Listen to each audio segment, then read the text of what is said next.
Good afternoon to all of you. Today we will learn about fixed budget as well as flexible budget, because we have already discussed in our previous lectures about the budget, and we have discussed the budget according to time, short term and long term budget, according to functions, that is sales budget, production cost budget, labor budget, that is manpower budget. Now master budget we have discussed already. So in this lecture we will learn about the fixed and flexible budget. As we know well that fixed budget prepared for a given level of activity. This fixed budget prepared before the beginning of the financial year. So fixed budget is for a given level of activity.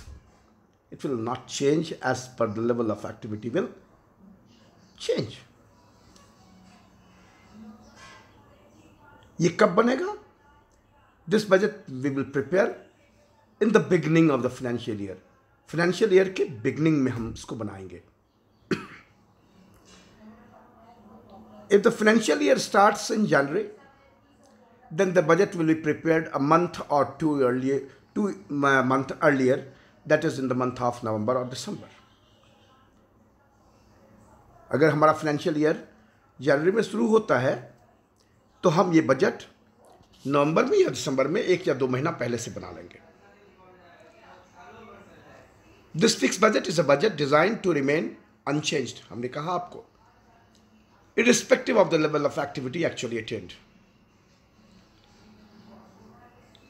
इस budget पर level of activity के change करने से, production के बढ़ने घटने से कोई असर नहीं पड़ता है. जैसे मान लो सिंपल एग्जांपल ले, जो हम सैलरीड पीपल हैं,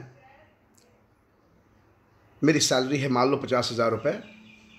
हम अपना एक बजट बनाते हैं फिक्स्ड और फ्लेक्सिबल बजट. तो फिक्स बजट में हम अपना क्या रखेंगे, कौन कौन सा हेड्स को रखेंगे फिक्स बजट में? वो जो लेवल ऑफ एक्टिविटीज़ के बदलने घटने से नहीं चेंज होता है.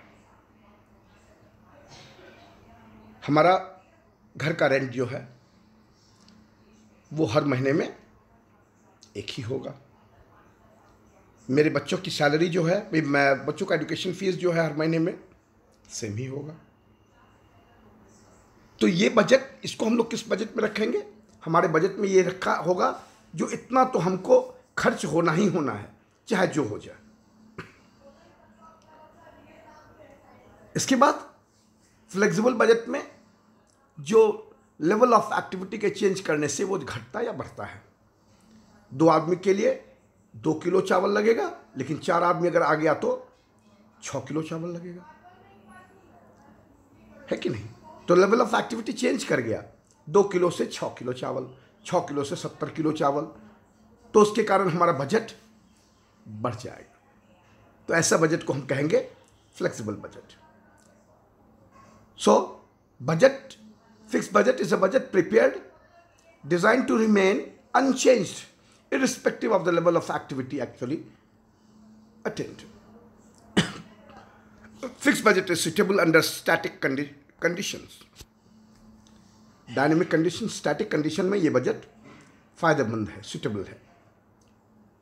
Can be advantageous only when the sales and costs are forecasted with greater accuracy. हमारा अगर सेल और कॉस्ट जो है, अगर उसको हम फोरकास्ट करते हैं बहुत केयरफुली, तो हमारा फिक्स बजट जो होगा वो एडवांटेज, वो बेनिफिशियल होगा, अगर अदरवाइज नहीं होगा. सो फिक्स बजट आपको मालूम हो गया. Fix budget is prepared for a given level of activity, जिसके लिए लेवल ऑफ एक्टिविटी एक तय होगा. मतलब अगर लेवल ऑफ एक्टिविटी चेंज होगा तो तब वो फिक्स बजट नहीं होगा. फिक्स बजट हम बनाएंगे कब? At the beginning of the financial year. तो बिगनिंग ऑफ फाइनेंशियल ईयर अगर जनवरी हाथों तो कब बनाएंगे ये फिक्स बजट? 1 या 2 महीना पहले बनाएंगे। तो फिक्स बजट क्या लेवल ऑफ एक्टिविटी चेंज करने से फिक्स बजट में चेंजेस नहीं आएगा? करते ही नहीं, never and ever. Fix budget किस कंडीशन में सुटेबल होगा? स्टैटिक्स और या डायनेमिक कंडीशन में? स्टैटिक कंडीशन में सुटेबल होगा। फिक्स बजट कब एडवांटेजियस होगा हमारे लिए? जब हमारा forecast regarding sales and cost अगर बहुत एक्यूरेसी, बहुत केयरफुली हम लोगों ने फोरकास्ट किया है तो हमारा फिक्स बजट एडवांटेजियस होगा, और नहीं तो कभी नहीं होगा। ठीक है, तो ये हमारा फिक्स बजट हो गया। अब हम आए फ्लेक्सिबल बजट में। बहुत आसान है। फ्लेक्सिबल बजट ठीक इसका रिवर्स होगा। मतलब फिक्स बजट जब होगा तब लेवल ऑफ एक्टिविटी में चेंजेस होगा। फिक्स्ड बजट में हो गया, लेवल ऑफ एक्टिविटी में चेंजेस नहीं होना है। लेकिन फ्लेक्सिबल बजट में लेवल ऑफ एक्टिविटी में चेंजेस होगा। 2 आदमी के लिए 2 किलो, लेकिन रात में 2 आदमी और आ जाएंगे तो 2 आदमी मान लो 20% है, 20% और बढ़ जाता है तो 40% में मेरा बजट क्या होगा? क्या वही होगा जो 20% के लिए होगा? ना ना ना ना। क्यों? क्योंकि 2 किलो चावल ज़्यादा खरीदना है तो मेरा बजट बढ़ गया है। पहले में हमको 2 किलो चावल खरीदना था क्योंकि 2 किलो चावल हमको बनाना था। अब हमको 4 किलो चावल खरीदना है क्योंकि 4 किलो चावल बनाना है, तो मेरा बजट बढ़ जाएगा। तो फ्लेक्सिबल बजट में यही होगा। 2 किलो बजट का हमको 2 किलो चावल का हमको बजट मालूम है, जो कितना हमको पैसा लगेगा, कितना हमारा कॉस्ट लगेगा, ये मालूम है कितना हम सेल कर रहे हैं। कितना? 2 किलो चावल, 2 किलो भात बनेगा, तब हमारा फिक्स बजट हो जाएगा। 2 किलो चावल के लिए 2 किलो चावल के लिए हमारा इतना बजट होगा। लेकिन हमको मालूम ही नहीं है कितना लोग चावल खाएगा। 2 किलो चावल बनाए या 10 किलो चावल बनाए, तब क्या होगा? फिक्स बजट काम करेगा? नहीं।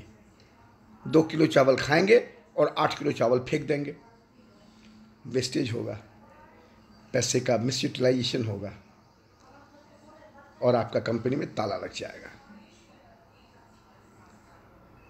आपके पास ओवर स्टॉकिंग हो जाएगा, तब चोरी होगी, फिर आग भी लग सकता है। फिर क्या होगा? फिर ऐसा स्थिति आ जाएगा जो आप कहेंगे don't buy and take all my fixed assets, all my products. मतलब फ्री ले लो, क्यों? खरीदने वाला कोई है ही नहीं, क्योंकि आपने बहुत ज़्यादा ओवर स्टॉकिंग कर लिया है, बहुत ज़्यादा प्रोड्यूस कर लिया है, तो कोई खरीदने वाला ही नहीं है। सो हमारा बजट जो बनेगा बहुत केयरफुली बनेगा। कॉस्ट का सर्टेनमेंट बहुत केयरफुली होना चाहिए, सेल्स का सर्टेनमेंट बहुत केयरफुली होना चाहिए, तो हमारा फिक्स बजट कारगर होगा, यूज़फुल होगा, एडवांटेजियस होगा। ठीक इसी तरह जब कंडीशन के चेंज होने से, क्योंकि हमारा कंडीशन चेंज करता रहता है फ्रॉम टाइम टू टाइम, किसके कारण? सीजनल फ्लक्चुएशंस के कारण। क्यों भाई? ब्लैंकेट जो हम जाड़े में यूज़ करते हैं, तो ब्लैंकेट प्रोड्यूस करने वाली कंपनी जो है उसका सेल गर्मी में क्या होगा? कम हो जाएगा। जब कम हो जाएगा तो क्या होगा? उसको लॉस भी हो सकता है, क्योंकि अगर हम फिर एक चैप्टर पढ़ें लिवरेज, तो लिवरेज क्या कहता है? अगर सेल घट जाता है या जिस कंपनी का जारे में सेल बढ़ जाता है, ओब्वियसली उसका ऑपरेटिंग लिवरेज जो है बहुत हाई होगा। मान लीजिए ऑपरेटिंग लिवरेज उस कंपनी का 10 है, क्योंकि इसका सेल्स बहुत फ्लक्चुएटिंग अगर है और ऑपरेटिंग लिवरेज बहुत हाई है 10, ऑपरेटिंग लिवरेज 10 का मतलब होता है अगर 1 रुपया सेल बढ़ता है तो ऑपरेटिंग प्रॉफिट जो है 10 रुपया बढ़ता है। 1 रुपया सेल बढ़ता है तो ऑपरेटिंग प्रॉफिट 10 रुपया बढ़ता है। अगर हम कह दें सेल अगर 10% घट जाता है, 10% घट जाता है, तो 10 टाइम्स ऑपरेटिंग प्रॉफिट कितना घट जाएगा? 10 multiplied by 10, that is 100%। That is जितना भी हमारा ऑपरेटिंग प्रॉफिट है वो निल हो जाएगा।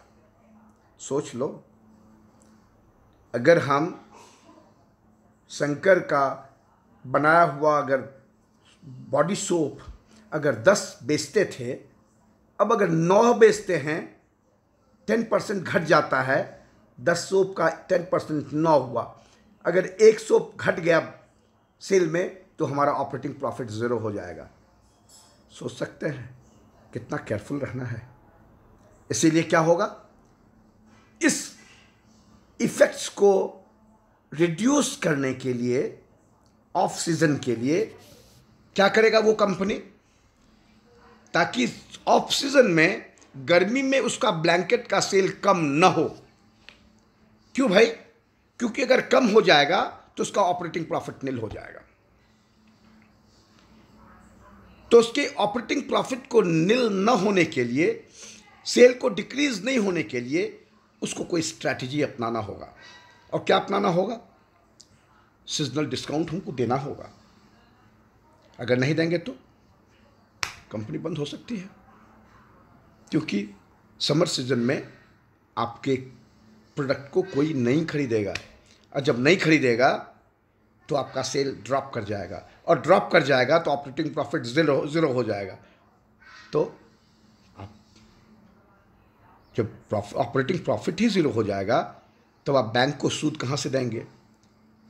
आप प्रेफरेंस शेयर होल्डर्स को डिविडेंड देने का ज़रूरत ही नहीं पड़ेगा। तो इन्वेस्टर्स जो हैं आपके पास से पैसा विड्रॉ कर लेंगे और दूसरे ऑर्गेनाइजेशन में पैसा लगा देंगे। Then what happen? तब आपके पास इन्वेस्टर्स की कमी हो जाएगी। जब आपको फाइनेंशियल रिक्वायरमेंट्स की जरूरत होगी तो इन्वेस्टर्स आपको मिलेगा नहीं, क्योंकि आपके यहां जो लगाया था पैसा, उस इन्वेस्टर्स ने आपके यहां से पैसे को विड्रॉ कर लिया और दूसरी कंपनी में लगा दिया। इसलिए you have compulsion to provide seasonal discounts, off season discounts to the customers to reduce the decrease in sales in the off season, ताकि आप घाटे में न जाएं, आपका ऑपरेटिंग प्रॉफिट निल ना हो। और फ्लक्चुएटिंग सेल जिस कंपनी का है उस कंपनी को ऑपरेटिंग लिवरेज कतई हाई नहीं होना चाहिए, उसको लो ऑपरेटिंग लिवरेज में रहना चाहिए, ताकि अगर डाउन हो, अगर मान लो ऑपरेटिंग लिवरेज अगर 2 होता है, मतलब अगर 1 रुपया सेल बढ़ता है तो 2 रुपया ऑपरेटिंग प्रॉफिट बढ़ता है। तो घटता है तो बहुत कम उसको डैमेज होगा, उसका कंपनी का लॉस 10 टाइम्स नहीं होगा, तो उसको बहुत कम का लॉस होगा। इसीलिए low operating leverage will be better for a company the sales of which is very much fluctuating. तो हमको फ्लेक्सिबल बजट में इस बात को ध्यान रखना होगा, जो हमारा सीजनल फ्लक्चुएशंस होगा, सीजनल फ्लक्चुएशंस के बाद हमारा सेल घटेगा और उसको इफेक्ट को ख़त्म करने के लिए हमको डिस्काउंट सेल देना होगा, ऑफ सीजन डिस्काउंट देना होगा। इसका फ्लेक्सिबल बजट में इम्पैक्ट देखने को मिलेगा। ठीक है, तो flexible budgets is designed to change in accordance with the level of activity actually attend. Change in accordance to the level of activity. Flexible budgets में चेंजेस आएगा according to the level of activity. Change क्या क्या? 50% हमारा इस financial year में हमारा cell हुआ, हम उम्मीद करते हैं जो हमारा सेल 50% से 70% हो जाएगा या 80% हो सकता है। तो based on the cost of 50% sale, हमको 60, 70% और 80% में मेरा बजट क्या होगा, ये हमको कैलकुलेट करना होगा। 2 किलो चावल बनाने में हमारा इतना कॉस्ट लगता है, तो 4 किलो और 8 किलो चावल बनाने में कितना बजट लगेगा, कितना कॉस्ट लगेगा, ये हम नहीं निकाल सकते हैं क्या? Easily we calculate. तो इस तरह का जो प्रोविज़न होगा वो फिक्स बजट में नहीं होगा। इस तरह का प्रोविज़न जो होगा वो फ्लेक्सिबल बजट में होगा। Is that clear? So this flexible budget is prepared in a manner so as to give the budgeted cost for any level of activity। हमने अभी आपको कहा हमको बजटेड कॉस्ट मालूम होना चाहिए, या बजटेड कॉस्ट हमको मालूम करना होगा। किसके लिए? For any level of activity. क्योंकि हमको बेस मालूम है, 50% पर मालूम है। So we can easily calculate the budget for 70%, 80%, 90% and 100%। तो हम इस बजट को प्रिपेयर करते हैं so that we will give the budgeted cost for any level of activity। हम किसी भी लेवल ऑफ एक्टिविटीज के लिए हम बजटेड कॉस्ट तैयार करेंगे। This budget will be prepared after considering the fixed, semi-variable and variable cost and changes that may be expected in each item at various levels of operations। 50% पर हमको मालूम है, variable cost कह सकते हैं अगर कह दें, जो 10% वेरिएबल है, 10 रुपया वेरिएबल कॉस्ट है पर यूनिट। दिस 10 रुपीज,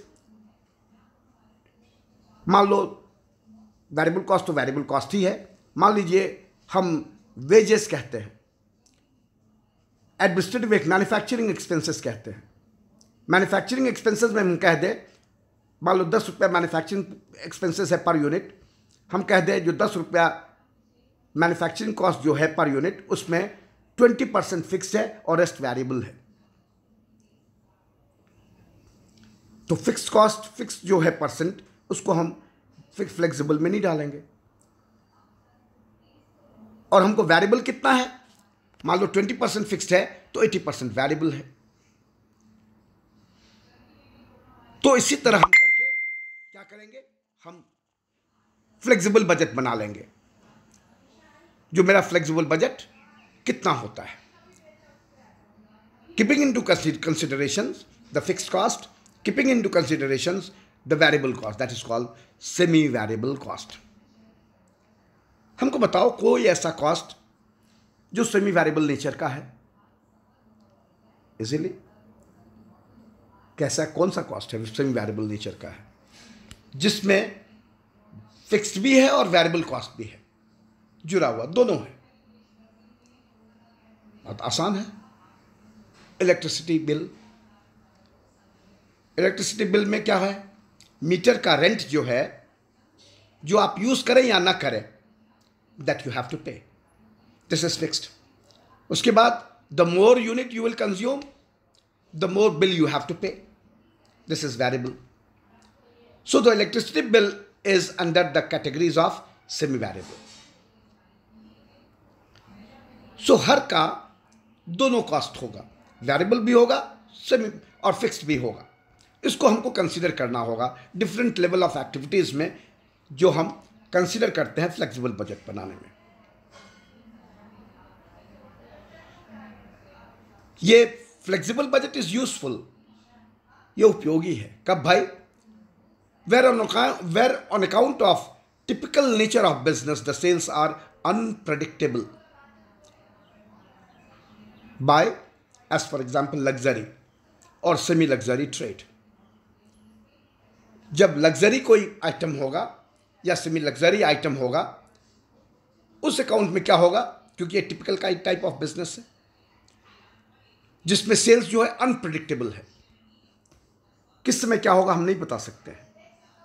तो वैसे केस में हमारा फ्लेक्सिबल बजट क्यों, क्योंकि अनप्रेडिक्टेबल है, तो हमको पता करना होगा जो 50% पर हमको इतना कॉस्ट आ रहा है और लग्जीरियस है, इसका सेल बढ़ रहा है, रेडी मार्केट है, तो 70% 90% में हमारा इसका क्या बजट होगा, क्योंकि हम प्रेडिक्ट नहीं कर पाते हैं, नहीं कर सकते जो कब बढ़ेगा कब घटेगा। It is useful this budget where the venture is new and therefore it is impossible to forecast the public demand of the customers. So अगर कोई कंपनी वेंचर न्यू है, नया है, तो हम इस कंडीशन में, इस सिचुएशन में हम उस नए कंपनी का सेल को अच्छी तरह से प्रेडिक्ट नहीं कर सकते हैं। क्यों? शंकर सर ने एक साबुन बनाया है जिसका नाम है शंकर साबुन, शंकर डिटर्जेंट, शंकर पाउडर। अब शंकर ने ये प्रोडक्ट, कॉस्मेटिक्स प्रोडक्ट्स बनाया है जहां पर बड़े बड़े मगरमच्छ हैं, उन्होंने भी अपना प्रोडक्ट बना के रखा है। शंकर ने बहुत अच्छा प्रोडक्ट बनाया है अनडाउटेडली, लेकिन कितने लोग शंकर के प्रोडक्ट को जानते हैं? शंकर एक साबुन बनाने वाली कंपनी है जो डिटर्जेंट भी बनाती है, बॉडी सोप भी बनाती है, कंडीशनर भी बनाती है, परफ्यूम्स भी बनाती है, लेकिन कितने लोग जानते हैं? How many of you knows about this company and the product? So it is very unpredictable. You cannot predict the sale of this organization. So in this situation, this flexible budget is important, is very useful, advantageous. This budget is also useful and depends on adequate supply of labor and the business in the association with labor which is already suffering from shortage of materials and labor. ये जब business based होता है, depend करता है adequate supply of labours पर, and the business in the area which is already suffering from supply shortage of labour. मान लो हमने मखाने की खेती या मखाने को के रॉ को हम फाइनल प्रोडक्ट्स में बनाना चाहते हैं साउथ में हम मखाने की खेती करना चाहते हैं. क्या होगा भाई? क्या होगा? क्या वहाँ मखाने की खेती आप कर सकते हैं? क्या वहाँ मखाना का उत्पादन होता है? क्या वहाँ मखाना को तैयार करने लायक जो लेबर है वो उपलब्ध होगा? नहीं होगा, नहीं कर सकते, क्योंकि मखाने की खेती नॉर्थ बिहार में ज़्यादा होती है. वहाँ हर घर के आगे एक पोखरा होता है जिसमें लोग मखाने का उत्पादन करते हैं. यहाँ उस तरह के स्पेसिफिक लेबर इजीली एक्सेसिबल हैं जो अमेरिका में नहीं हो सकता है, जो सऊदी अरेबिया में नहीं हो सकता है, जो इथियोपिया में नहीं हो सकता है, जो साउथ इंडिया में नहीं हो सकता है. तो वहाँ हमको लेबर नहीं मिलेगा. तो वैसे जगह हम अगर फिक्स बजट बनाते हैं तो बहुत बड़ी भूल करेंगे, क्योंकि जहाँ एडिक्वेट सप्लाई ऑफ लेबर नहीं है, एडिक्वेट सप्लाई ऑफ मटेरियल्स नहीं है, ऑब्वियसली वहाँ हमको फिक्स बजट नहीं बनाएंगे, वहाँ फ्लेक्सिबल बजट बनाएंगे, क्योंकि वहाँ बजट फ्लक्चुएट करेगा। Is that clear? This is all about your the nutshell of flexible budget. Clear? अब हम लोग एक फ्लेक्सिबल बजट का न्यूमेरिकल बनाएं, देखें कैसा होता है। बहुत आसान है। हमने क्या कहा, फ्लेक्सिबल बजट में आप फिक्स्ड और वेरिएबल्स दोनों को कंसीडर करते हैं। अब यहां देखो, एक ऑर्गेनाइजेशन है जो 10,000 यूनिट्स बनाता है किसी चीज का अपने फैक्ट्री में, जिसका per unit material, labour, overhead सब हमको मालूम है। 10,000 यूनिट मतलब 10,000 ब्लैंकेट अगर बनाता है, और एक ब्लैंकेट बनाने में मटेरियल लगता है 100 रुपया, एक ब्लैंकेट बनाने में मजदूरी लगता है 40 रुपया, एक ब्लैंकेट बनाने में हमको वेरिएबल ओवरहेड लगता है 30 रुपया। ओवरहेड का मतलब होता है इनडायरेक्ट लेबर या इनडायरेक्ट एक्सपेंसेस या इनडायरेक्ट मटेरियल्स। ये हमको लगता है इनडायरेक्ट का मतलब वो होता है which is not directly involved in production process, like the manager's salary. Manager is not producing. Manager is only supervising and monitoring the work. So he is not directly involved in production. He is supervising and monitoring. So the salary which you are paying to the manager is not direct, it is indirect. And all indirects are factory, or all indirects are overhead. Maybe material overhead, maybe labor overhead, maybe expenses. Means indirect material, indirect labor, indirect expenses. When you add all these indirect, then that is called overhead cost, overhead expenses you can say. So variable overhead is 30 rupees. Now fixed overhead is how much? Fixed overhead is 1 lakh. Means you are paying fixed, means which is not varying as per the unit of output increases or decreasing. Means fixed cost is fixed as per the volume of output increases or decreases. तो 1 लाख रुपया हमको fixed overhead लगता है, तो 10,000 unit हम 10,000 blanket बनाते हैं, तो एक ब्लैंकेट पर हमारा फिक्स्ड ओवरहेड कितना पड़ा? 10,000, 1 lakh divided by 10,000, that is 10 रुपया। फिक्स ओवरहेड पर यूनिट हमको 10 पड़ा। अब एडमिनिस्ट्रेटिव एक्सपेंसेस है। एडमिनिस्ट्रेटिव एक्सपेंसेस पर यूनिट है 20 रुपया, और 20 रुपया में 5% जो है वो वेरिएबल है, मतलब और सब फिक्स्ड है। मतलब हम वेरिएबल में केवल 5% ही लेंगे, फ्लेक्सिबल बजट में केवल 5% हम लेंगे चेंजेस होने पर। 20 रुपया है 10,000 यूनिट के लिए। अगर चेंज करता है आउटपुट तो हमारा इसमें 5% ही हमारा वैरी करेगा। 95% मेरा फिक्स्ड है 20 रुपया का। सेलिंग एक्सपेंसेस में पर यूनिट लगता है 12 रुपया, लेकिन इसका 20% जो है वो फिक्स्ड है और 80% जो है वो वेरिएबल है। मतलब 20 रुपया में 12 रुपया में 20 रुपया 20% फिक्स्ड है, मतलब 2 रुपया 40 पैसा फिक्स्ड है और रेस्ट क्या है? वेरिएबल है। डिस्ट्रीब्यूशन एक्सपेंसेस जो है वो 10% फिक्स्ड है। किसका? 10 का, और रेस्ट जो है वेरिएबल है। जब सबको जोड़ देंगे तो हमारा टोटल कॉस्ट जो लगा 10,000 ब्लैंकेट बनाने में, एक यूनिट में, वो 222 रुपया। अब क्या है? अब हमारा बजट, हम देख रहे हैं मेरा सेल बढ़ रहा है, तो सेल बढ़ रहा है तो हम चाहते हैं जो मेरा सेल सपोज करो 40% बढ़ रहा है, तो 40% बढ़ रहा है, तो हम चाहते हैं अब 14,000 यूनिट, 14,000 ब्लैंकेट का कॉस्ट निकालना चाहते हैं। तो चूंकि लेवल ऑफ एक्टिविटी बढ़ रहा है,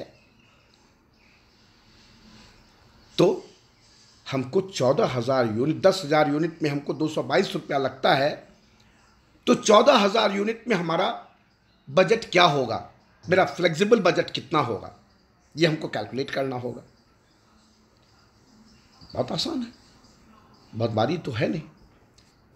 आपको मालूम है 10,000 यूनिट के लिए हमको कितना लगेगा। अब वन बाय वन हम देखें। 10,000 यूनिट के लिए अगर एक यूनिट पर 100 रुपया लगता है मटेरियल, पहले हमको क्या निकालना होगा, पहले हमको, आपको मालूम है कॉस्ट शीट, कॉस्ट शीट में पहले हमको क्या करना होगा, प्राइम कॉस्ट निकालना होगा। प्राइम कॉस्ट क्या होता है, हम जानते हैं मटेरियल, लेबर और एक्सपेंसेस को हम लोग अगर इसको हम कैटेगराइज करें तो मटेरियल भी दो तरह का होता है, लेबर भी दो तरह का होता है, एक्सपेंसेस भी दो तरह का होता है। एक मटेरियल होता है जो हमको लग जाता है किसी प्रोडक्ट को बनाने में, जैसे जो लकड़ी लग गया फर्नीचर्स को बनाने में, वो डायरेक्ट हो गया।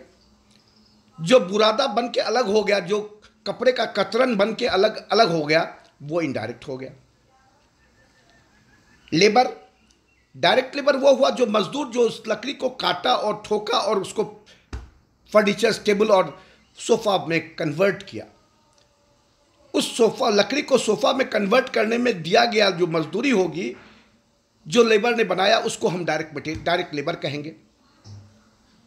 लेकिन फैक्ट्री में वो भी आदमी है जो बनाता नहीं है, लेकिन वो सुपरवाइज करता है, मॉनिटरिंग करता है, सुपरवाइजर सैलरी। सुपरवाइजर सैलरी जो है, जो केवल सुपरवाइज करता है जो लेबर काम कर रहा है या नहीं कर रहा है, उसको जो हम सैलरी दे रहे हैं। जो प्रोडक्शन मैनेजर है उसको जो सैलरी दे रहे हैं, वो डायरेक्ट लेबर नहीं होगा, वो डायरेक्ट लेबर नहीं होगा, वो इनडायरेक्ट लेबर होगा। क्योंकि who is not, the person is not directly involve in production process, who is just monitoring and supervising the labor. So the salary which you are paying to that specific managers or supervisor is not direct, it is indirect. Expenses,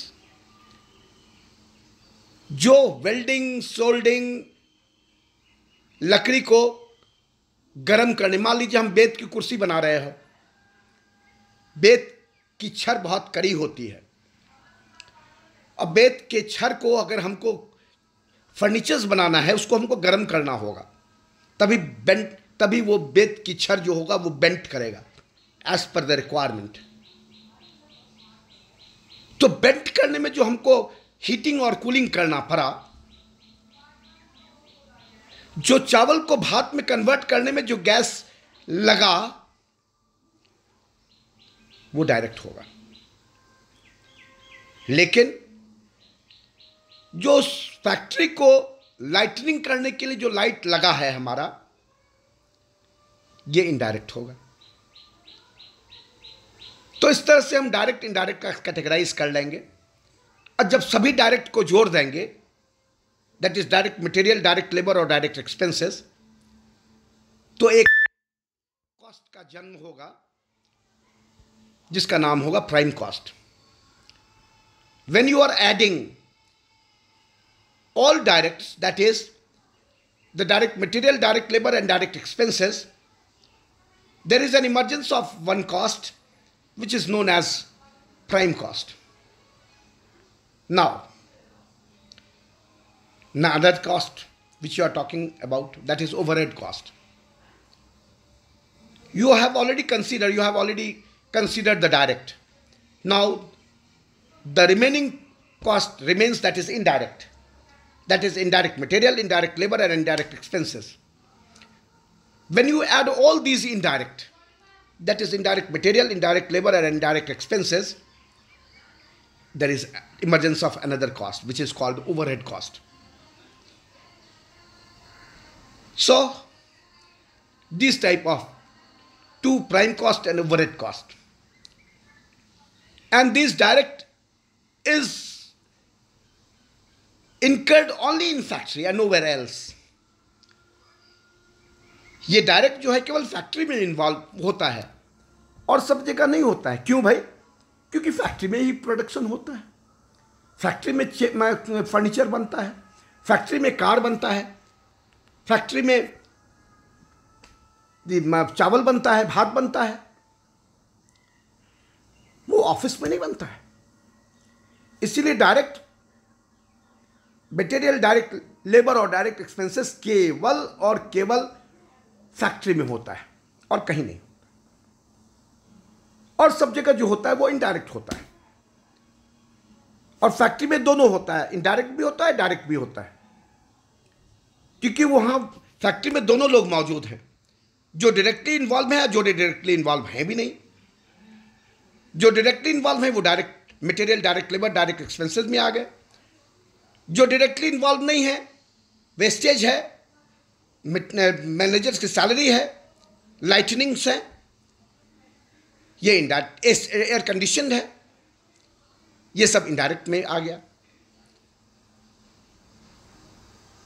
अब हम चलते हैं fix flexible budget बनाते। आपको cost sheet की एक छोटी सी का आपको डिस्क्रिप्शन मिल गया। अब हम पहले क्या करेंगे, यही कॉस्ट शीट तैयार करेंगे और लास्ट में हम टोटल कॉस्ट निकालेंगे। कितने यूनिट्स के लिए? 14,000 यूनिट के लिए। आपको बेस मालूम है कुछ? हाँ मालूम है। कितना का बेस मालूम है? 10,000 यूनिट के लिए, because we know the total cost incurred for producing 10,000 units of the product. So 10,000 units of product हमको मिल गया। Per unit material cost, labour सब आपको मालूम है, तो हम निकाल के देखो तो 10,000 यूनिट के लिए कितना पड़ता है, और उस तरह आप देखो तो कितना टोटल कॉस्ट बनता है। हम मटेरियल कॉस्ट हमने निकाला, 100 रुपया है लिखा हुआ 10,000 यूनिट के लिए। तो 10,000 यूनिट के लिए मटेरियल कॉस्ट कितना हो जाएगा? 10,000 मल्टीप्लाइड बाय 100। 10,000 मल्टीप्लाइड बाय 100 कितना हो जाएगा? 10 लाख रुपया। अब हमको लेबर कॉस्ट पर यूनिट है 40 रुपया। एक यूनिट बनाने में 40 रुपया, तो 10,000 यूनिट बनाने में 4 लाख रुपया। डायरेक्ट एक्सपेंसेस कितना है? नहीं है लिखा हुआ कुछ, तो डायरेक्ट एक्सपेंसेस निल हो गया। तो direct material, direct labour, direct expenses को हमने जोड़ दिया, मिल क्या गया? Prime cost. प्राइम कॉस्ट कितना हो गया? 14 लाख रुपया। 10 लाख मटेरियल, 10 लाख मटेरियल और 4 लाख लेबर, 14 लाख। अब इसमें क्या करना होगा? अब इसमें फैक्ट्री में इनडायरेक्ट भी होता है, जिसको क्या कहेंगे? फैक्ट्री ओवरहेड कहेंगे। फैक्ट्री ओवरहेड का मतलब indirect material plus indirect labour plus indirect expenses. अब फैक्ट्री में क्या है ओवरहेड? तो फिक्स्ड भी है और वेरिएबल भी है। वेरिएबल्स कितना है? वेरिएबल ओवरहेड है 30 रुपया पर यूनिट। अब 30 रुपया पर यूनिट है तो 1 लाख, ये 10,000 यूनिट के लिए कितना होगा? तो 10,000 मल्टीप्लाइड बाय 30, 3 लाख रुपया। फिक्स्ड ओवरहेड कितना है 10,000 यूनिट के लिए? 1 लाख रुपया। तो एक यूनिट के लिए 10 रुपया, तो हमको 10,000 यूनिट के लिए 1 लाख रुपया ये आपको दिया हुआ है, ये चेंज नहीं करेगा। फैक्ट्री ओवरहेड आपने जोड़ दिया, वेरिएबल ओवरहेड और फिक्स्ड ओवरहेड, ये दो हो गया। अब 14,000 में 3,000, 17,000, एक 18,000, 18 lakhs of rupees of what is this? This is called work cost. Now what else you want to know? Now I want to add administrative expenses. वहां जहां पर ह्यूमन रिसोर्स मैनेजर बैठे हुए हैं, जो आदमी को रिक्रूटमेंट, ट्रेनिंग, डेवलपमेंट का काम करते हैं, वहां भी हमारा खर्चा हो रहा है, उसका हमको एक्सपेंसेस जोड़ना है, ओवरहेड। वहां क्या होगा? डायरेक्ट नहीं होगा, इसको हम क्या कहेंगे? एडमिनिस्ट्रेटिव ओवरहेड या एडमिनिस्ट्रेटिव कॉस्ट कहेंगे। तो ये एडमिनिस्ट्रेटिव कॉस्ट एक्सपेंसेस कितना है? ये एडमिनिस्ट्रेटिव एक्सपेंसेस है 20 रुपये पर यूनिट। तो 20 रुपये पर यूनिट, 5% वेरिएबल यहां पर काम नहीं कर रहा है, क्योंकि ये जब आउटपुट चेंज होगा तब हम लोग इसको डिस्कस करेंगे। तो 20 रुपया पर यूनिट है, तो 10,000 यूनिट के लिए कितना हो गया? 2 लाख रुपया। जब वर्क कॉस्ट में एडमिनिस्ट्रेटिव एक्सपेंसेस को जोड़ देंगे, ओवरहेड को जोड़ देंगे, तब हमको हो जाता है कॉस्ट ऑफ प्रोडक्शन। अब इस कॉस्ट ऑफ प्रोडक्शन में हमको अब क्या जोड़ना है? अब एक ही चीज बाकी है। ये कार जो बना, ये कार बन के चला गया शोरूम में।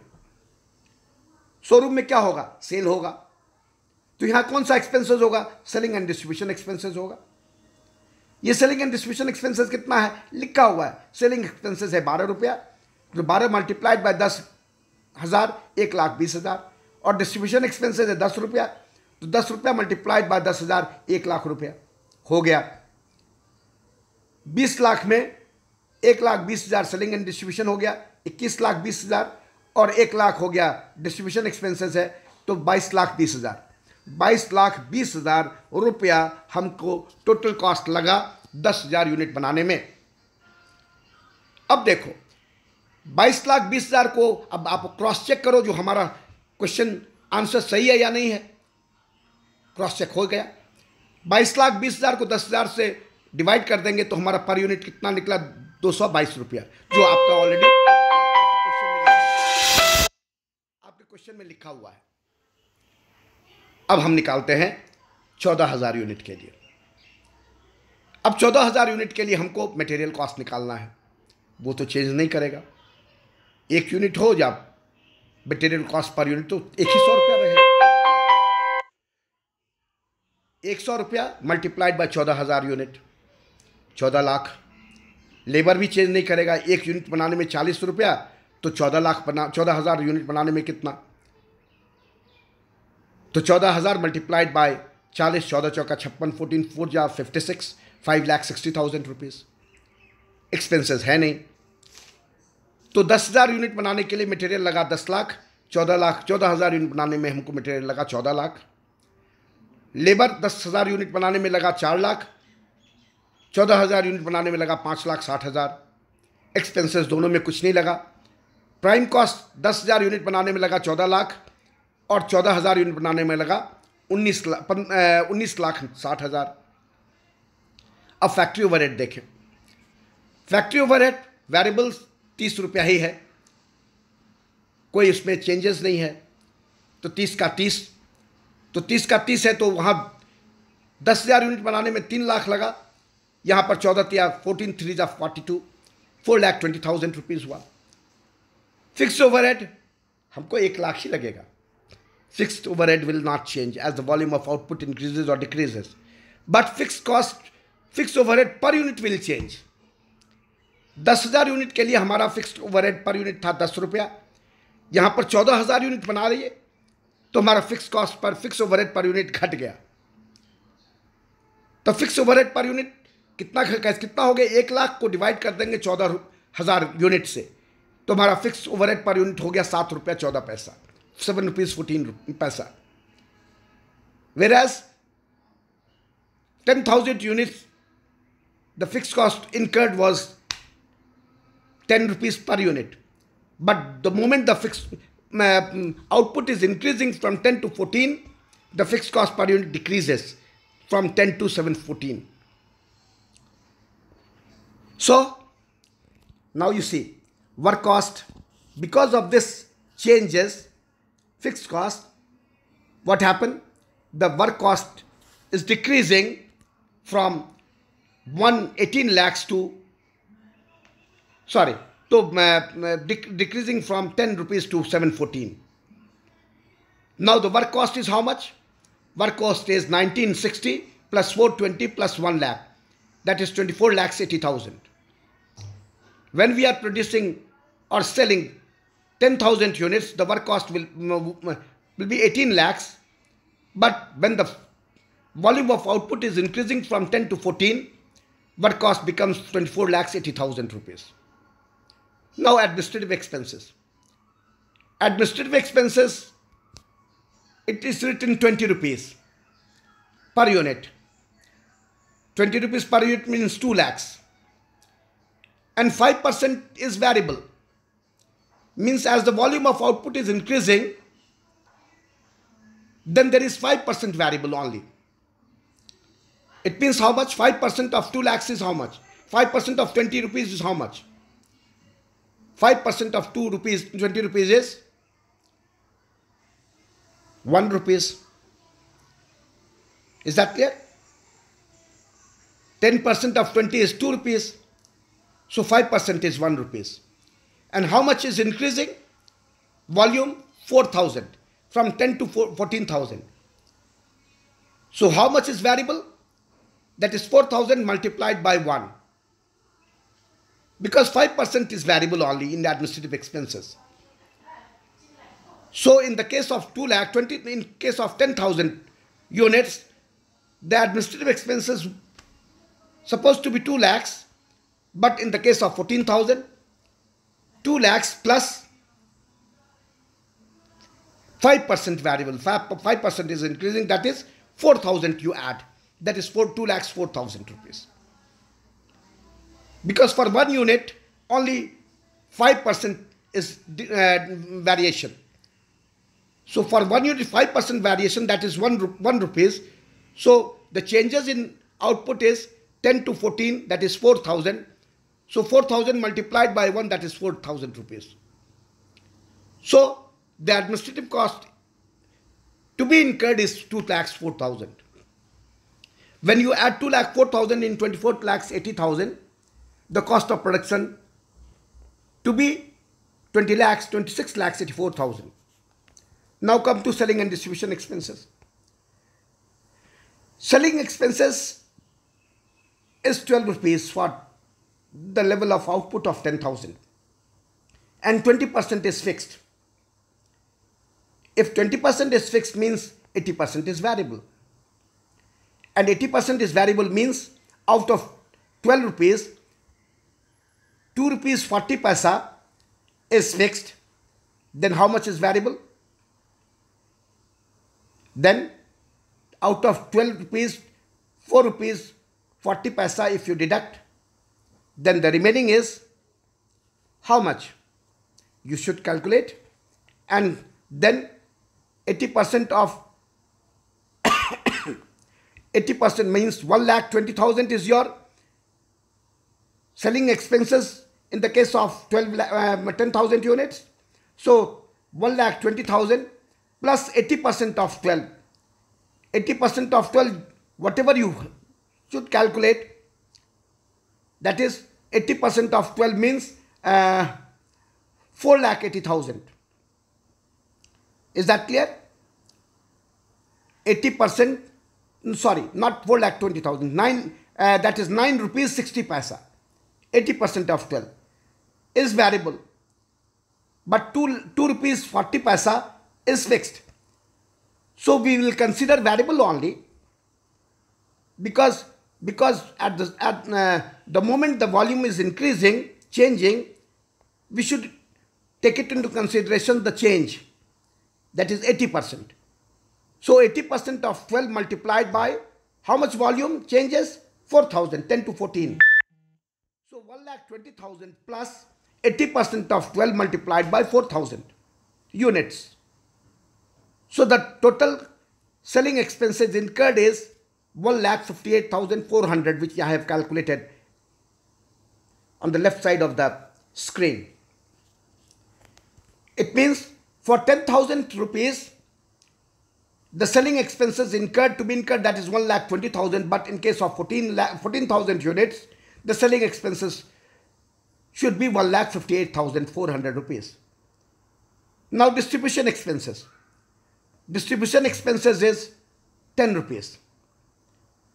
So distribution expenses is 10 rupees. So you have to take it into consideration, the distribution expenses also. So 10% is variable, 10% is fixed. It means 90% is variable. So 10 rupees plus 90% of 10 is how much? 90% of 10 is 9 rupees. 9 rupees multiplied by how much? 9 rupees multiplied by 4,000, and you will add distribution expenses, which I have intentionally did not given here, so that you will try on prepare this flexible budget and send it to me through WhatsApp so that I will know that you understand this flexible budget or not.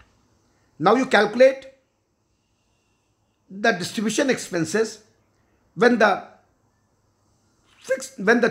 condition is 10% of 10 is fixed and 90% is variable, the same like selling and distribution expenses, and you fill up this column and you just check that how much is your distribution expenses, and then you add in cost of production, you add selling and distribution expenses, you will get the total cost.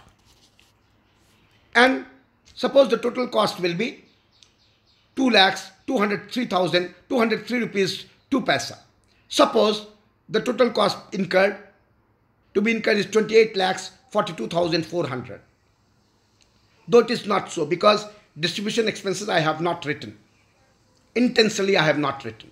So you should add and then calculate the total cost for 14,000, and per unit total cost should be how much. In this way, we will learn to calculate the flexible budget. Is that clear to all of you? It is my request to all of you that you will understand this lecture only when you practice. And you practice first after you solve this, fill up the blank in front of distribution expenses for 14,000 units, and then show it to me in the next class, or send it to me the right answer, right calculations personally on my WhatsApp, or otherwise I will ask you in the next class, and change the data. Material from 100 to 50, 100 to 200, labor 40 to 20 or 40 to 80, variable 30 to 60 or 30 to 15, whatever. And just practice as much as you can. Then only you can understand flexible budget or whatever. Finance is only the practice. The more you practice, the more confidence you will get.